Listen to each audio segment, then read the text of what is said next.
Binuo mo tapos iniwan ka. Ang sakit 'no? Yung ikaw ang nandiyan sa oras na siya ay iniwan ng ex niya.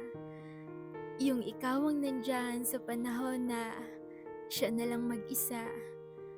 Yung ikaw ang nandiyan sa panahon na lugmok ang kanyang mata sa kakaiyak sa taong sobrang minahal niya.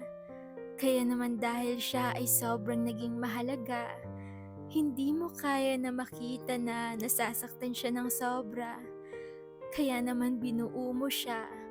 Pinaramdam mo sa kanya ang halaga na hindi sa kanya pinaramdam ng ex niya. Pinasaya mo siya.